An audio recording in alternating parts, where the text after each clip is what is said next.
আসসালামু আলাইকুম প্রিয় দর্শক। আজ আমরা জানব ইসলামের ইতিহাসের এক স্বর্ণালী অধ্যায়, আব্বাসীয় খেলাপথের উত্থান। উমাইয়া রাজবংশের পতনের পর ৭৫০ খ্রিস্টাব্দে আব্বাসীয় রাজবংশ ক্ষমতা গ্রহণ করে।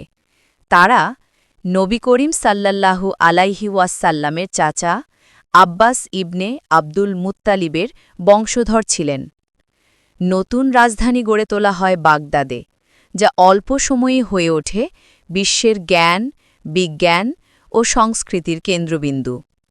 আব্বাসীয় যুগে মুসলমানরা গড়ে তোলে বায়তুল হিকমা, অর্থাৎ জ্ঞানের ঘর, যেখানে গণিত, চিকিৎসা, জ্যোতির্বিদ্যা, দর্শন ও সাহিত্য নিয়ে চলত নিরবিচ্ছিন্ন গবেষণা। এই সময় মুসলমান পণ্ডিতরা আবিষ্কার করেন অ্যালজেব্রা, চিকিৎসাবিদ্যার উন্নতি করেন ইবনে সিনা, আর মহাকাশ ও গণিতের নতুন তত্ত্ব দেন আল বিরুনি ও আল খাওয়ারিজমি।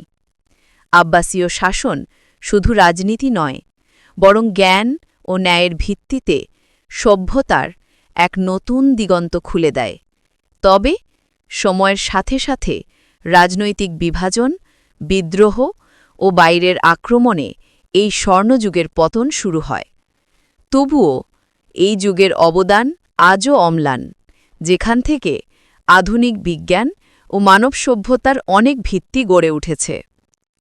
ইতিহাস আমাদের শেখায়, জ্ঞান, ন্যায় ও ঐক্যের ভিত্তিতেই টিকে থাকে কোনো জাতির সাফল্য।